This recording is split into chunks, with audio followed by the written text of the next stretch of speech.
All right, I'm going to go ahead and start running through this. This is a two-way thing.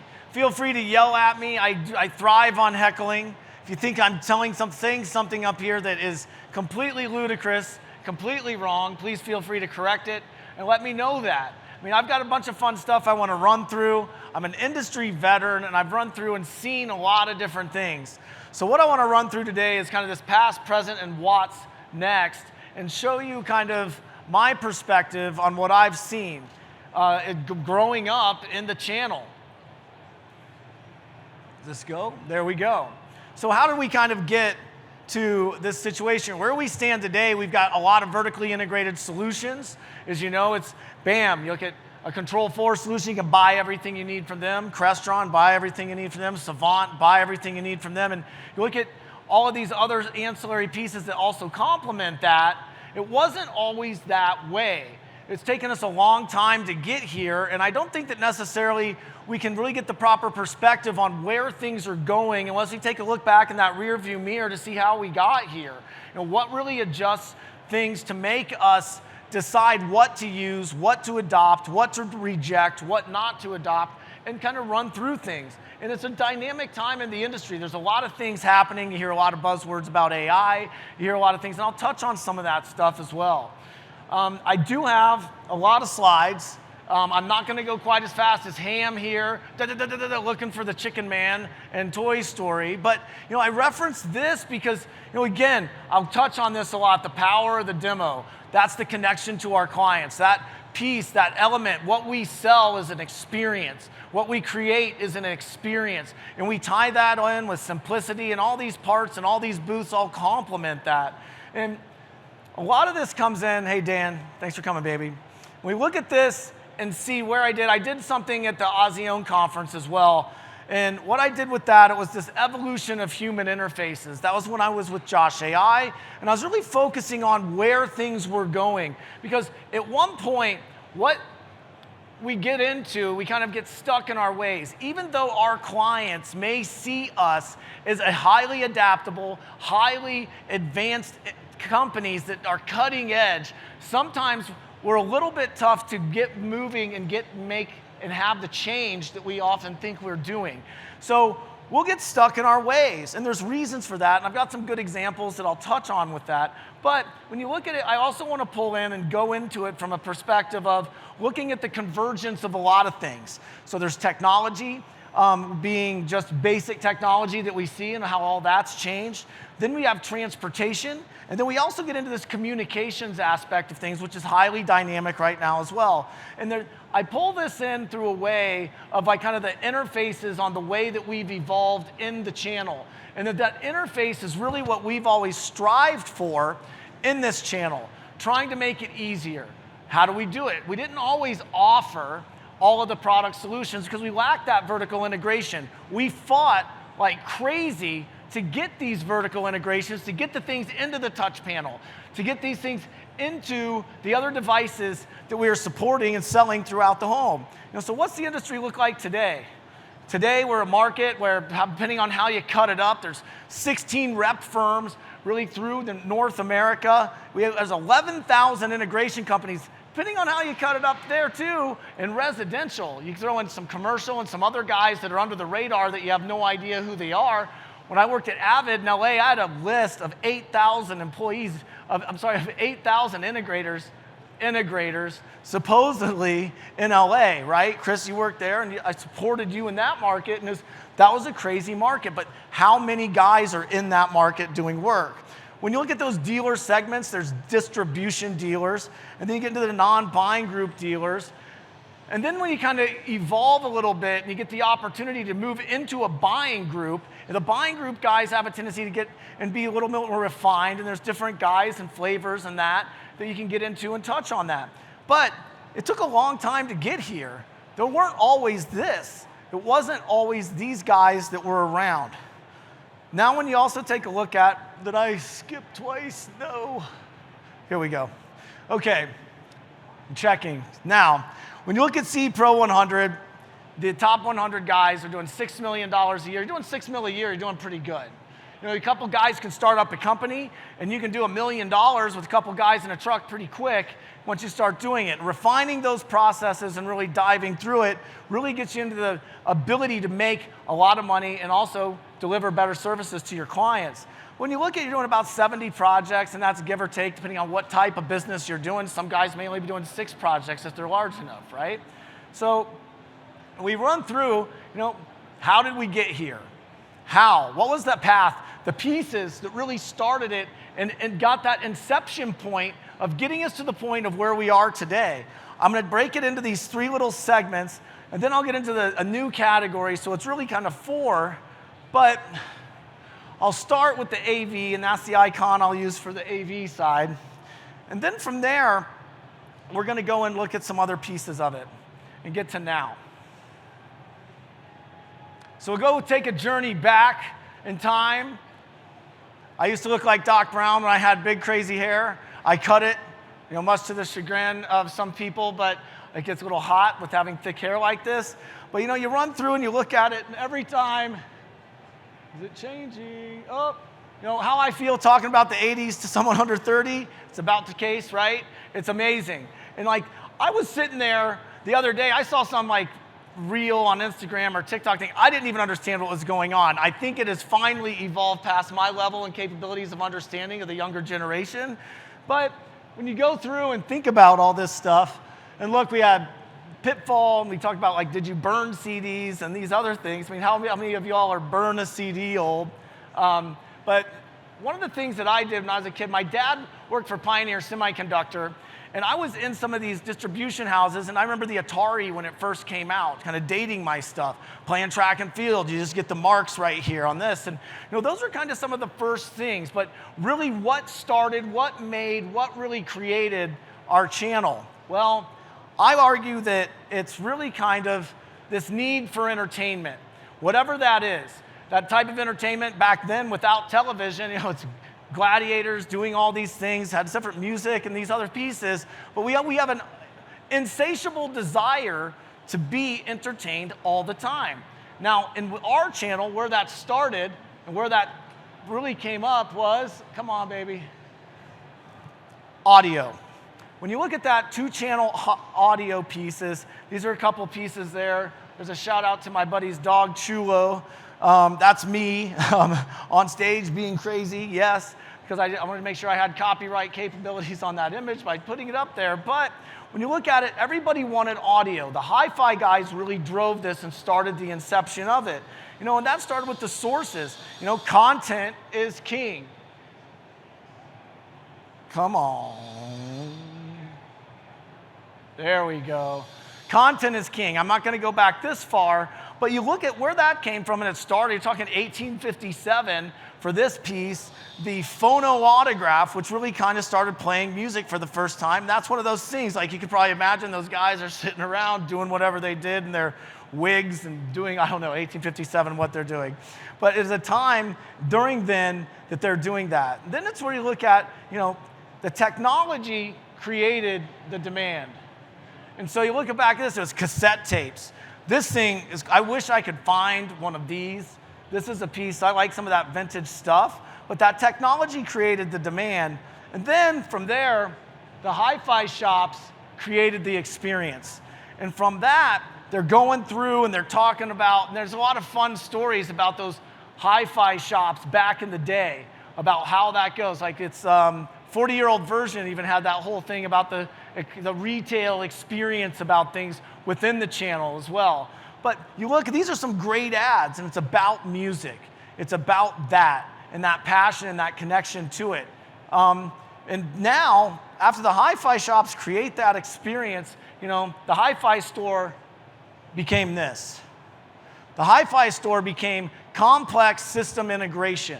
Now, remember, it was fragmented with video doing one thing, audio 2-channel doing another, and it didn't really come together at some point really successfully until recently. We had to fight to do this. We had to fight to get there. So we go through these projects and we look at the complexity of the systems and where it is today and how it got here. Now to the point, you're doing complex systems, audio, home theater design, acoustic isolation. You never would have thought back in the hi-fi days of this thing that we would ever get to a point that you needed a project manager, a lighting and shade specialist, an interior designer, these types of things, and having all of these segments of where this place has evolved and grown to is exciting.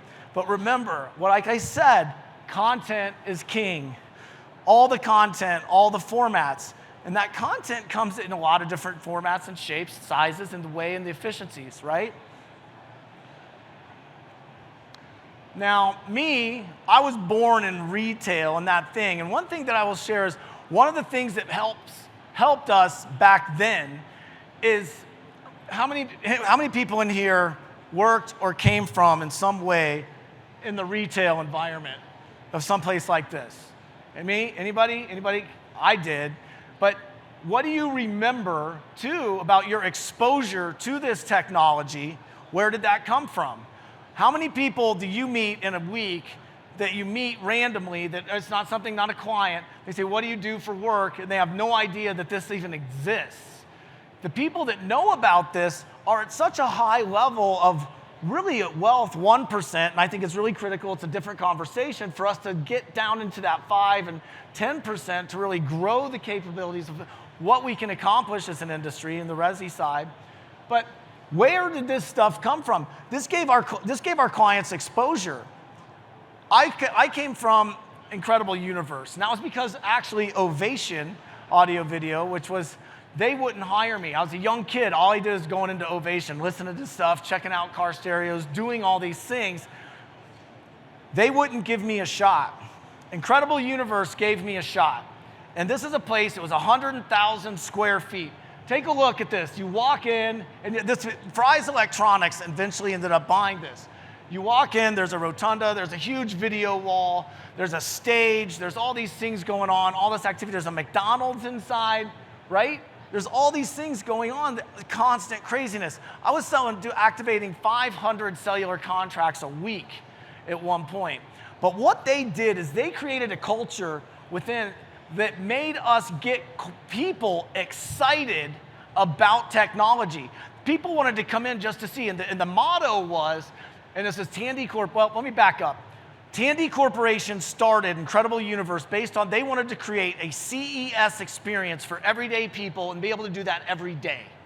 Now, the motto was, and we did this every morning in the rotunda, all the employees were all wearing our purple shirts. It's like, if it's not the universe, and all the employees go, it doesn't exist, everything. And so they created an environment of fun. We make things fun. We also have a tendency to get caught up in the everyday rigmarole of our business, and we forget about the fun because we're stuck in the process too, right? And we're going to touch on some things on how to really push and make that profitability and make it easier and expand on that. But the Incredible Universe thing is something that's fun. And then same with it, Ultimate, Circuit City, all these other guys. And with those guys being gone, how do we get exposure to the mass market about what we do, short of some products along the lines like Sonos and those types of things that become consumer driven that we adopt, right? So when you look at CEDIA, there's obviously CEDIA, the organization, then there's CEDIA Expo, but then there's the body of all of us that make up CEDIA, and that's the part. You know, the first CEDIA meeting was in 1990. I think I had 500 employees. I had a good conversation with Tom Doherty about this stuff and the inception of where we came from. And it all came down to really us running through and trying to meet the demands of what the clients wanted to be able to get the same audio content going throughout. And those adoptions were largely brought in from the car stereo world, right? They were adapting ADS stuff, doing 70-volt systems, doing things throughout, and it was only happening in New York and in California. And it was some home entertainment magazines and some other elements there that exposed these other guys that were kind of doing other custom things that, hey, this exists. Then Sonance comes out with the in-wall speaker in 1985. Somewhere shortly after that, I think Speakercraft comes out with the in-ceiling speaker. And you look at, these are like big names in our industry today that stood the test of time and made things happen. The big change was going from really analog to digital. When that analog to digital piece started to happen, we rented laser discs at my job I did in college. So we sold laser discs, and we rented them, and it was always getting people in. So they had that hook so they could come in and see the new stuff. We had a speaker upgrade program. I was still in college, and the thought of, this product, the Lexicon Remote, it's an LCD matrix, dot matrix. This piece really exposed, and this is something that I like to share, we don't give ourselves enough credit for really paving the way on interfaces that we do today in every single thing, in every single aspect, from website development to apps to everything it is. We did that first. Give yourself some credit. The guys and the veterans, we did that. Now it's like Kevin's wheels are turning. I know that because he's in it on the development side too. But for me, you would move through this with source selection, right? One-way communication. It's selecting sources, and then what do? You move from there, you go down to transport controls, and you can change pages, go to numbers, and that's it. Then you go back home, boom, back up to the top, select a source, right? That was the first really kind of remote that gave you those abilities to put whole logic commands and sequences in. Then comes the Philips Pronto. We sold these like crazy. Now, one of the things that we, on our side, around that same time, Bose was a big thing. That whole demo, the speakers behind the big speakers and blowing minds, and that, a lot of people refer, no highs and lows, must be Bose type stuff, and give Bose a hard time because it was a closed ecosystem. That's really what we fought. People would come into my store and hand me, buy an Acoustimass 50 for $2,500. All I had to do is say okay, and they'd buy it and pay $1,200 for the install, and I was gone. No, what did I do? I'm you. What'd you do? What would you? We're like, nope, let's sell them a Denon AVR 3200. Let's sell them a Philips Pronto. Let's sell them all the things and give them a unified, expandable, capable system instead of the closed ecosystem. That was an example of one of those things. But again, no two-way communication, no two-way control. Then comes out the color. The color version, $1,000 now, the TSU 6000, easier to go through and program, but still a lot cooler. It had dynamic icons, I think, that you'd hit the button and things would happen. Didn't have to use a golf tee on it and be very sensitive with it. But these devices were also the best IR learners probably ever. I still have a TSU 2000. Yeah, I still have it. Boom, showing that, pulling that hex code, and you can do anything you want to with a device, no matter how old it is, even if you can't find the database. It's a whole different world. Now from there, we kind of moved, and then the control side, now I focus on the control side because it's so important. The IntelliControl. Now the IntelliControl is notorious for what? Needing reboots. And that also ties into my thing at the end, you'll be surprised. But that was a thing that this was easy to use because in the earlier, it wasn't easy for people to navigate. We didn't have those graphical user interfaces really refined yet. We're still doing some of our graphical user interfaces on the Crestron side and the AMX side, which were kind of archaic and not easy to use. But this made sense to people. Even though you had 5,000 different little plugs you'd put in, the processor would need to be rebooted. There was no such thing as Oversee or anything, or SurgeX Connect to be able to reboot it and fix that issue. No one knew, but it was a good, stable product that people liked. I sold a ton of these. $2,500 was what I was selling them for every project. Got a Pronto, an IntelliControl, or this, Crestron ST1550. Now, when we get into these also had an STX. That had two-way control, but what was the data in the beginning that you could get back? Very limited. It was like some thermostat pieces and some other things. We were still fighting to get that information back into the system for what? The music that we've been doing. We just finally started to figure out we're creating, hey, what's happening?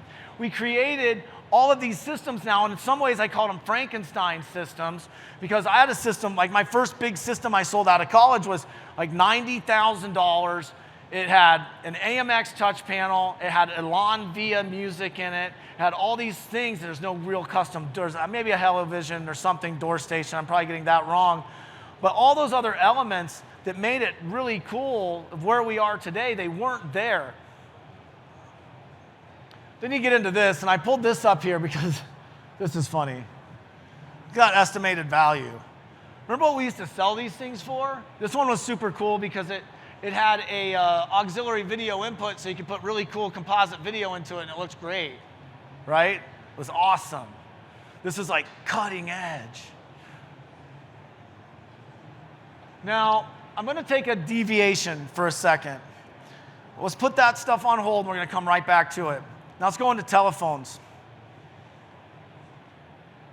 This is the first telephone.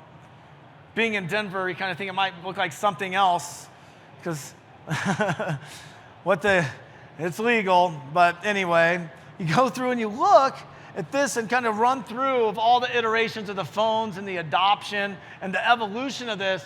There's some pieces. Kids today, and I was talking about this with my emotional support engineer, is what I call Jeff. He's like, kids don't understand this anymore. And they definitely don't understand this. Then now it's this. That's new to me. I'm like, okay, again. But this is kind of some of the changes that we look at in the evolution of all of it.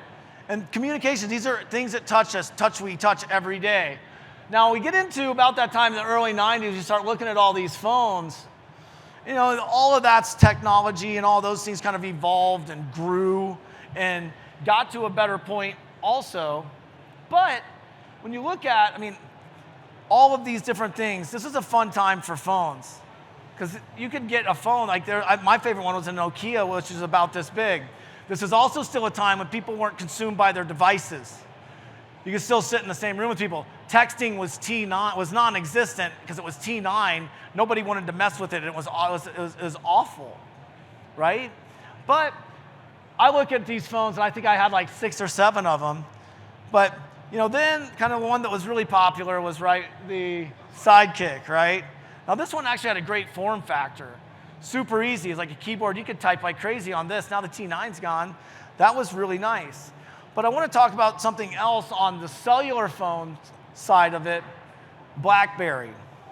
BlackBerry is a company that's an interesting case study to look at, and what they did and how they became what they became.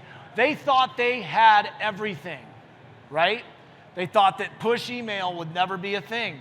It would never catch on because they had security-enabled servers for the BlackBerry servers, all DoD and all this stuff had their things, and they didn't have to do anything. They didn't think they needed to innovate.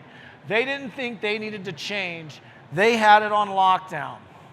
Now, every once in a while, a disruptive technology comes along that really changes our lives. You guys remember this? Everybody remembers this? Some you may not. Maybe, probably not. No, you don't. I do. I remember my dad pulling those off, dropping it in the bottom of the beer can, and I'd always shake it around, right?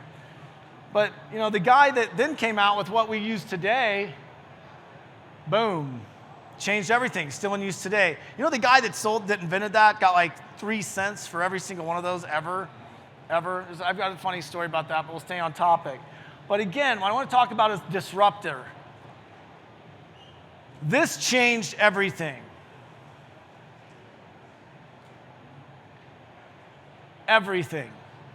Because, and to this point, even the credit that I give ourselves in our touch panel development and all the stuff that we did, what didn't we do? What couldn't we do? What were we unable to do for so long is the swipe. The swipe took us from an XY coordinates of going into a source, diving in, to a whole infinite world, up, down, sideways, every way, to navigate everything within what we do. And then we've got, the pinch and zoom, exactly. All of these things, and even that has evolved. That is what changed it. Then, what'd we do? We're resisting it. What about my $5,000 touch panels? Oh, all these things. We still fought it. Why?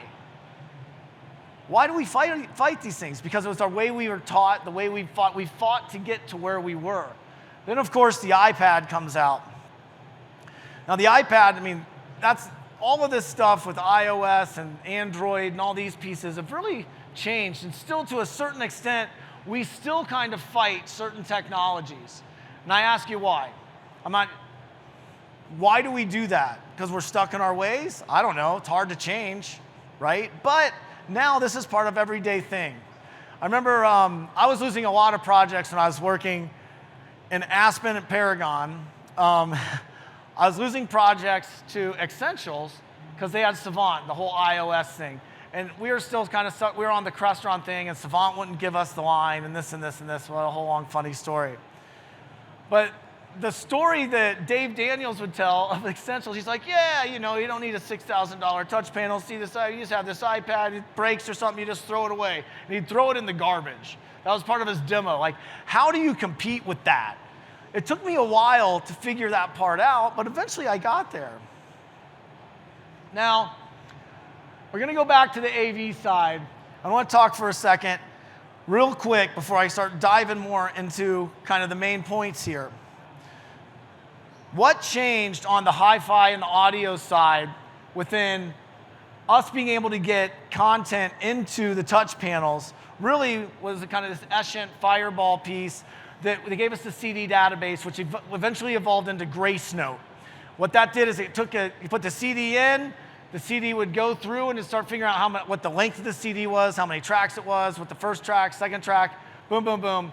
And our industry came up with that on how to be able to do that. And once we had that, we could identify the CDs. This is all before digital. This is like before Napster. This is all this Spotify and where everything is. But that gave us the ability to get everything into these touch panels, which really changed it. But at this point, too, is when Sonos came out. We finally had the ability to get all the stuff we wanted into the touch panels, unified video, unified audio, singular control, consistent control, room to room, in order to make that experience good.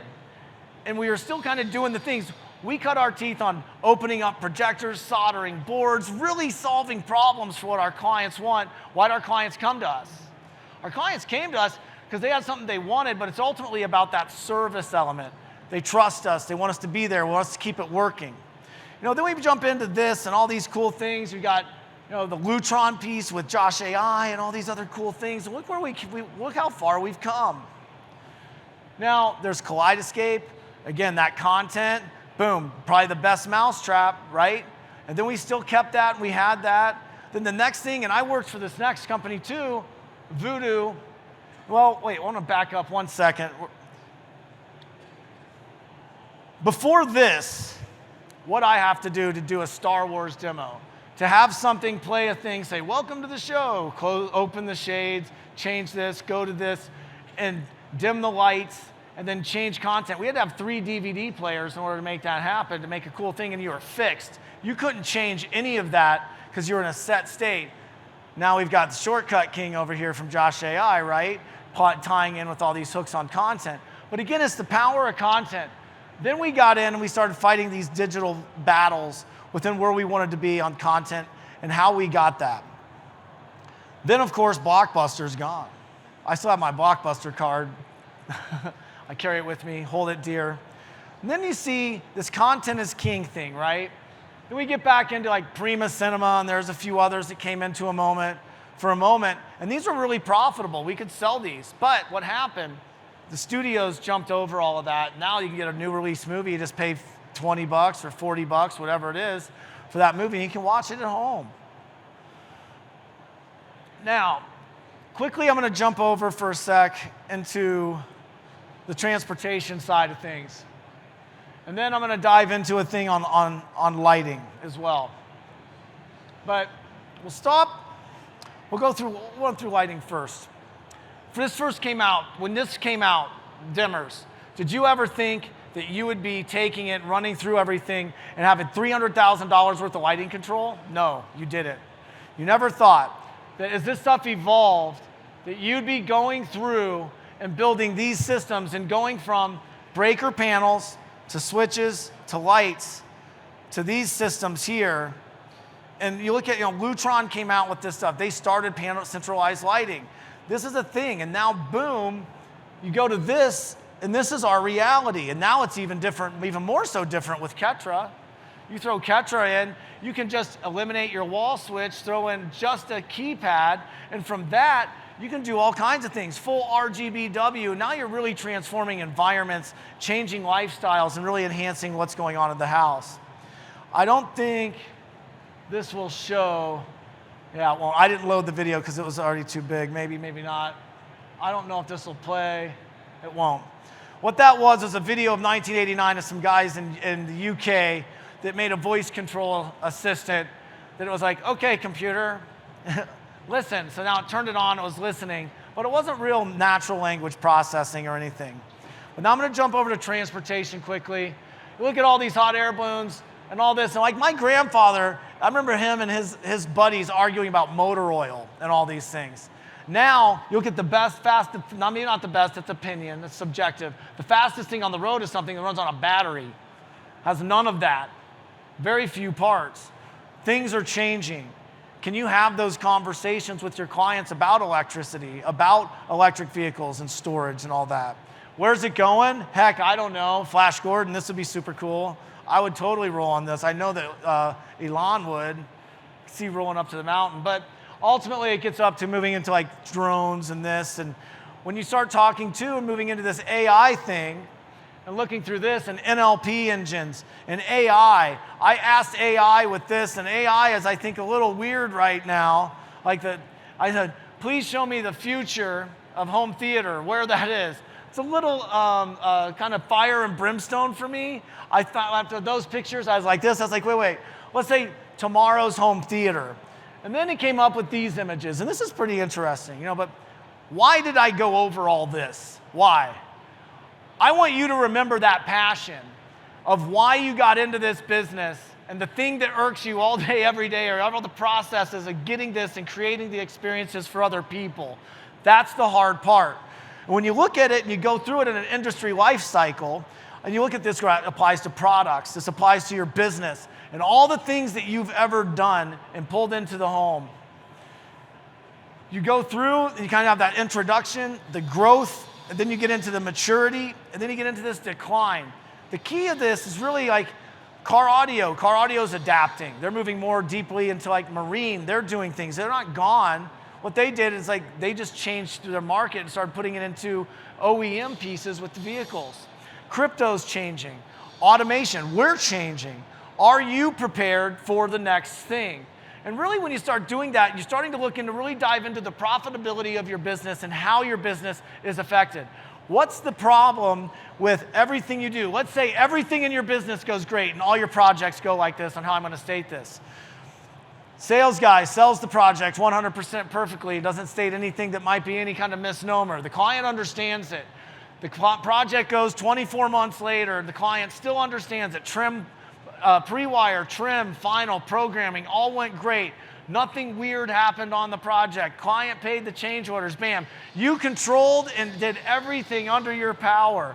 But you do all that right, and you get it final, and you go away. What's the one thing you still don't have control over in the whole house? Is the power system. You don't have control about that. And I'm just as guilty as anyone of not understanding it until really diving in for the past year at SurgeX to understand it. Now, here we go. On the SurgeX side of things and who we are and what we do, we have a parent company behind us, Amatech. Amatech is 180 companies, 62 overall divisions with division presidents that oversee 3 different sections. It's taken a while for me to learn how to go through all of that stuff too, right? See, but now we're at a point where we have their attention. They're going to focus on this channel, and we are going to do something fantastic in it. And we've launched some really cool new products.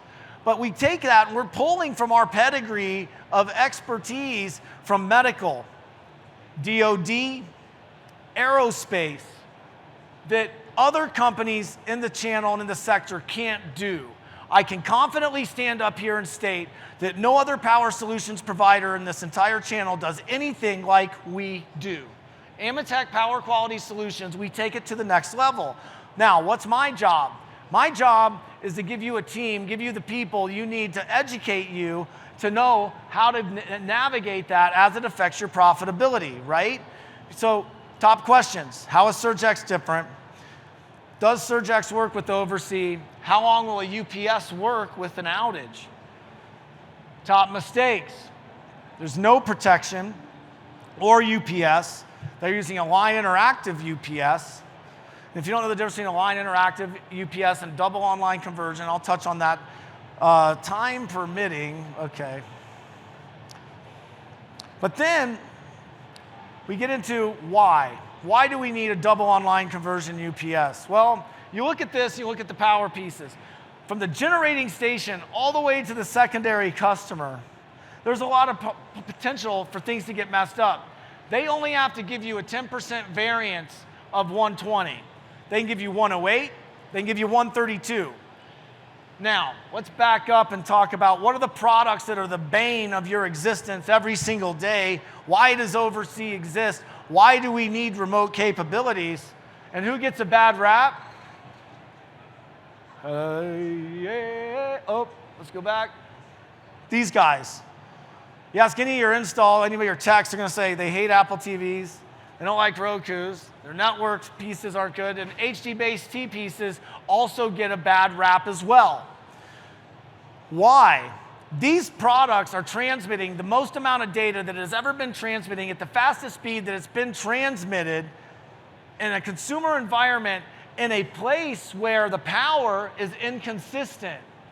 So if it's going down, you have a 4-watt device, gets a 10% drop, it drops down to 3.6 watts. It's sending 4K, HDR10, Dolby Atmos, all this stuff through a thing, and you wonder why it glitches and locks up? That's on us, on the channel, to fix that. I feel that rebooting it is not necessarily doing what we need to do. We need to give it stable power. Are we giving it enough power? Oh, I put a dedicated 20 on it. A dedicated 20. One dedicated 20 for a rack of equipment pulling 9,000 watts.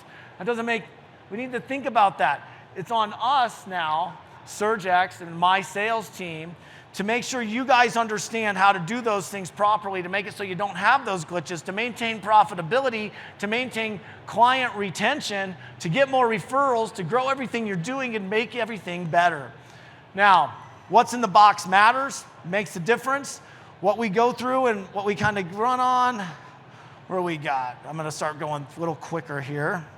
So the protection technologies we have, advanced series mode is patented. What it's doing is it's eliminating surge. It's not surge protection. We say protect and connect, but it's surge elimination. I want to make sure everyone understands that. Surge elimination eliminates it. Just by putting that device in the rack, not changing anything else you do, eliminates, I've been told by dealers, and this is not my words, 50% of your service calls. But I want to take that a step further. I want to think bigger. And the concept behind that is PB and J. PB and J. I don't want you to forget this. I want every project for you to think about protect, back up, and justify.